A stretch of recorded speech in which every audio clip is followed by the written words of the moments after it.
have an ambition? Trust your instincts. Move forward. This is your moment to shape your future, to be independent, to strengthen yourself. Your time is now. Accelerate your progress. Empowering your progress for a fulfilled life. Union Assurance.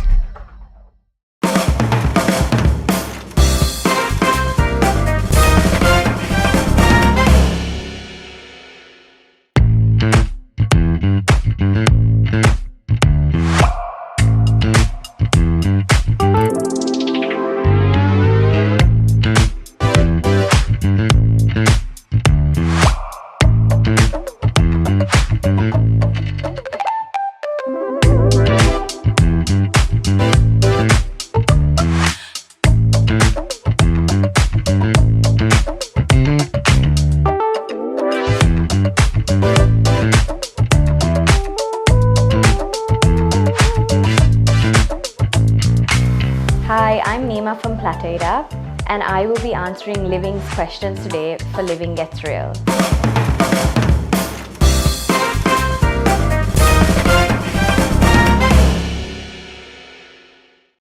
Hi Nima, welcome to Living Hi. Gets Real. It's a pleasure to have you with us today. Thank you for having me.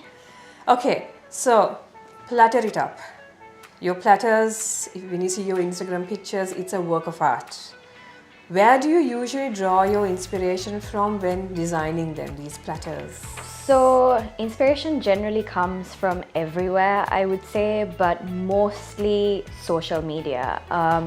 Instagram, TikTok, Pinterest, they're absolute gold mines for creativity now, especially because platters have become this global entertaining trend that has gone absolutely viral, and there's always something new and exciting happening. So there's always things to try out and learn.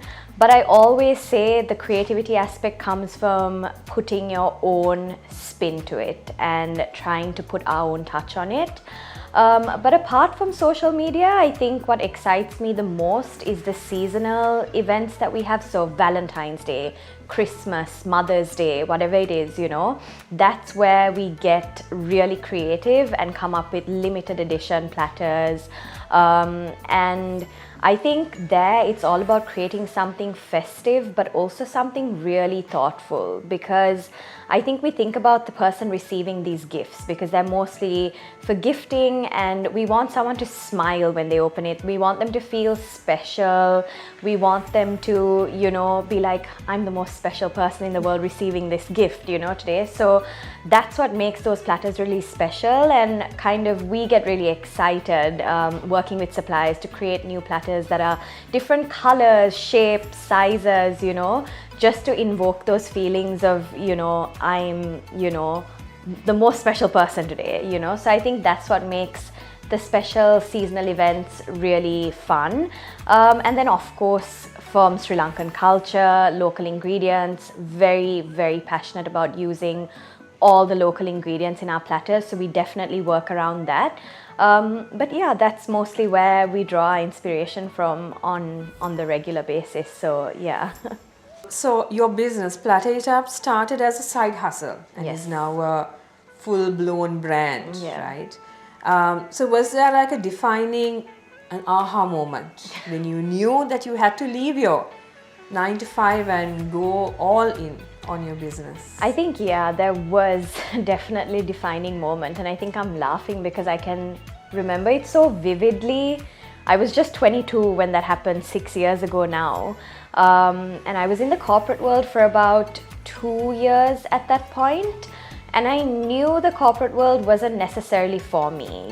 I didn't have the space to be creative, didn't have the freedom to kind of do what I loved, and I didn't feel like I had a purpose, but at the same time, I think Platter It Up was like a month old at this point, and I was like, do I take that leap and just leave?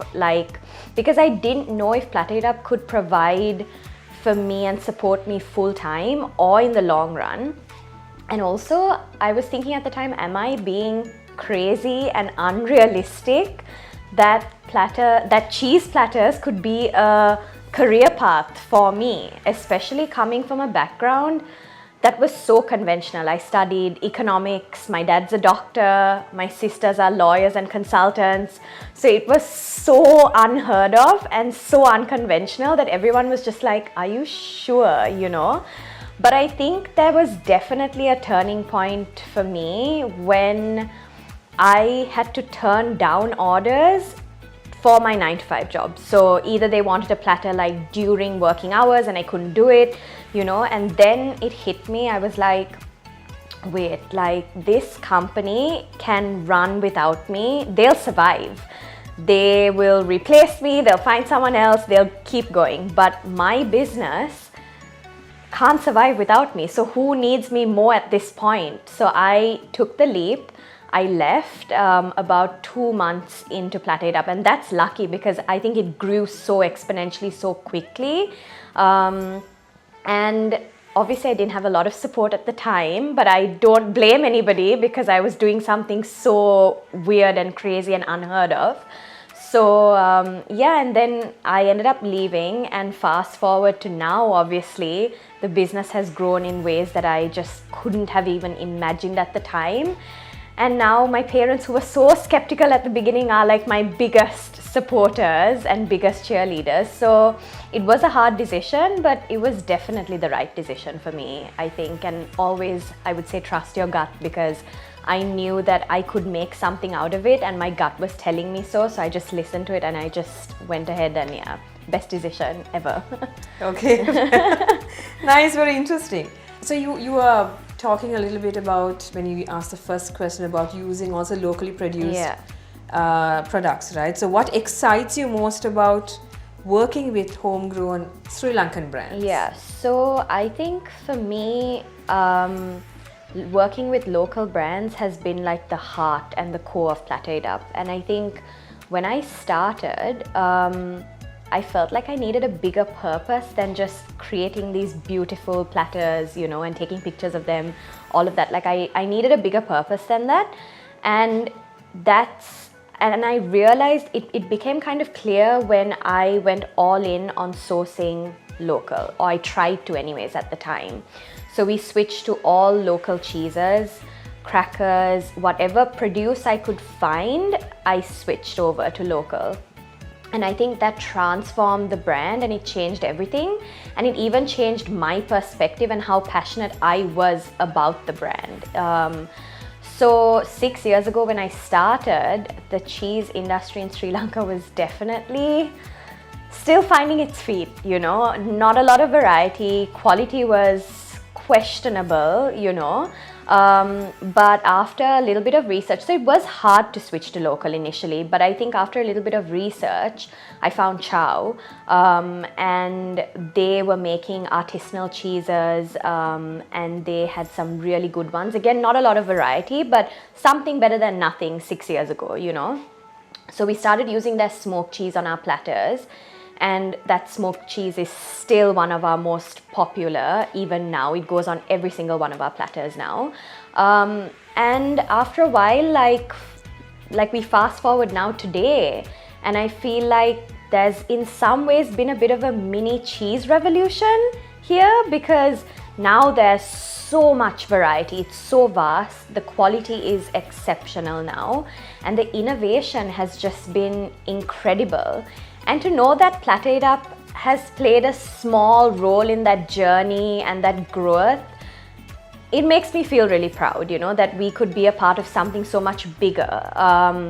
And I think that now I could safely say that some of the local cheeses surpass or are on par with some of the imported cheeses that we have. They're so good, you know. And I think also another thing that's really exciting is when you work with local producers and like the cheesemakers, they are creating for the local palate, you know. So Tamarind Gardens, for example, their green chili Neufchâtel is a cheese you cannot find anywhere else. They were made by people who think about the local market and care about what we want to eat, you know, and that it's bold, it's spicy, there's a heat to it. You can't find that kind of cheese anywhere else, you know, it's so unique. And it's thoughtful innovation like that that makes the local product so exciting to use on our platters, you know. So, and I just love that about it, the fact that we could showcase those products, you know.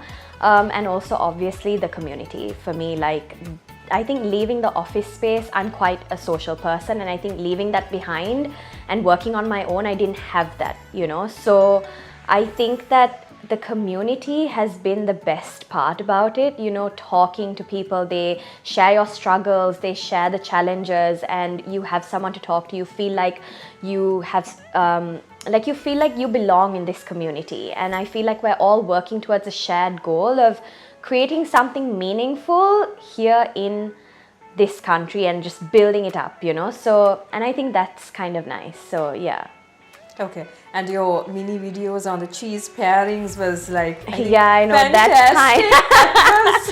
That's fine. and like that brings me to variety. There's so much to choose from now, and they all taste so good, you know. So spoiled for choice at this point. Yeah. Nice to know. That's very interesting. So I'm sure through the last 6 years, you would have had some very unusual platter requests, which could have been memorable. Based on requests from customers. What really stood out for you? Yeah, we have had some weird requests over the years for sure. I think one of the most heartwarming ones was probably someone wanting to take our platters abroad. We've had this a couple of times. Can you pack the platter so we can hand carry it to family members abroad? And I'm like, yeah, that's not going to work. Like, logistically, it's just not possible. Our platters are best eaten fresh. And I would say that, like, I mean, I love the thought. I'm really happy that you value our product so much that you want to take it like to another country, but obviously not going to happen, like, you know, wouldn't recommend. Some of the other ones we've got were definitely a breakup platter. Someone was like, can I have a breakup platter? I'm hosting my divorce party. And I'm like, you know what? Cheese is really the solution to everything. Cheese is the answer to everything. Like, good for you, you know. If that's the way, I was like, extra cheese, let's put some extra cheese on this platter, you know, because she's clearly going through it. So yeah, but and then we get the odd requests of like someone would send a picture of another platter business, you know, and be like, create this for me. And I'm like, that's not what we do. We have a unique look. Like, you know, if you want that platter, you go and contact that business, you know. So there's always that aspect as well, you know, but I stay true to what we do. Like, I'm not someone who wants to kind of step on anyone's toes in that aspect, you know. So yeah, but those are the few requests we've gotten, you know, a little bit of out of the box requests, but yeah. I like the divorce party. Nice. Okay, so the last question in this segment. What is your ultimate vision for Platter It Up? Where do you see it going, say, in the next 5 years? I think definitely it would be nice to finally move out of my mom's kitchen. I feel like we've definitely taken over her house at this point. I think it would be nice to have like a studio space where we can host workshops. I love doing that. I love interacting with that, like with the customer base. So definitely that would be nice. And then also like to have like a build your own platter kind of counter in the space, because we've trialed that before and it's done so well at pop-ups where people come in really excited to build their own platter and pick and choose. So that would be really nice. But yeah, somewhere we can also be like a one-stop shop for all of your platter needs, you know, because I love when people build their own platters, you know. It's a form of therapy. It's so nice to do it with even family, friends, you know, all of that. So it would be nice, because right now in Colombo to make a platter you need to go to, as the aunties would say, 101 places, you know, to get everything you need.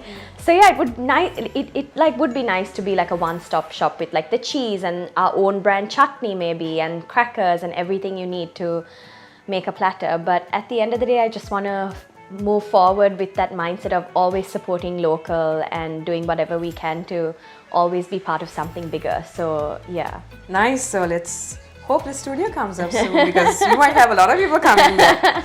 All right, so we'll come to the end of segment 1, which is a Q&A, and we have a fun little food game for you on the other side. So we'll see you soon. Okay.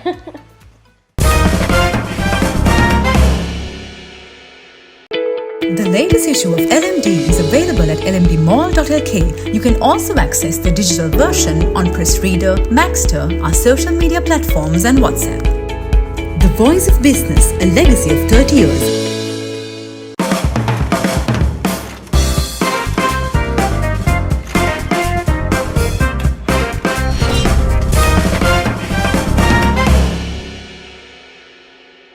So we're back on segment 2, which is a fun little game we have for you today, Nima. So what we have for you is a Would You Rather, a food edition. Okay. So let's start with the first one. Would you rather eat at a buffet or order a fancy meal from a menu? It depends. I think fancy meal from a menu. I have my reasons, but yeah, I think definitely fancy meal from a menu.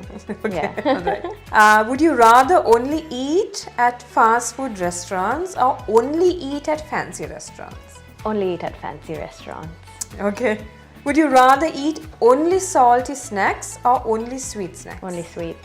Oh, you have a sweet Yeah, tooth. I have such a big sweet tooth. Would you rather eat a meal made by a professional chef or one made by a loved one? A loved one. They know what you like. Yeah, if they know don't, right? exactly what I like. Would you rather eat the same meal every day or never eat the same thing twice? Eat the same meal every day or never eat? Probably never eat the same thing twice. I feel like I love exploring when it comes to food, so yeah. I think being a part of the Yeah. business, yeah. Especially different type of cheese, right? Yeah, I know. Yeah. Would you rather eat raw oysters or raw mushrooms? Raw oysters. I love my oysters. Nice, okay. Would you rather eat a sandwich with only mustard or with only mayonnaise? Mustard. Mustard girl. Yeah.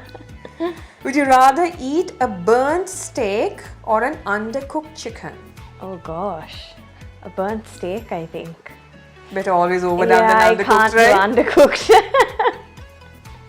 Would you rather eat pizza without cheese or a pizza without sauce? Pizza without cheese. No, definitely pizza without sauce. I think cheese should be your middle Cheese. name. I got a bit sad there. I was like, how can a pizza have no cheese? Would you rather only drink water for the rest of your life or never drink water again? Only drink water for the rest of my life. Okay. I feel like I'm such a water girl. I hate my fizzy drinks. I hate like... Well, that's kind of a good thing also that you Yeah. don't take since you already I mean, have it's a sweet balance, tooth. right? Yeah, it's balance. Yeah. Yeah. So. Would you rather eat only chocolate or only candy for 1 year? Ooh, for 1 year. Only chocolate. It's varieties of chocolate, right? Yeah. Would you rather eat mac and cheese or grilled cheese for every meal? Grilled cheese. Anything with cheese. Yeah. Okay, the last one. Would you rather eat breakfast in bed or a late night snack in bed? Breakfast in bed. A breakfast girl. You're a Through and breakfast through, girl. yeah. Very few people eat breakfast these days. Or just enjoy their breakfast. All right, we've come to the end of Thank you so segment much. 2. And we've come to the end of the show. Thank you very much, Thank you for Nima, having me. for being on the show, and we wish you all the very best. Thank and we you so hope to much. come to your studio Yes, very, maybe very one soon. day. Yeah. Yeah, very soon, and all the very best. Thank you and so much. Hoping to see many more platters. Yes. And videos on cheese pairing. Videos on the cheese tasting. Yes. Thank you. Again, thank you, Nima, Thank and you. all the very best. Thank you. There you have it. These are my answers to the questions and the game. Be sure to check out Living's Instagram and Facebook pages for the latest episodes of Living Gets Real. Bye.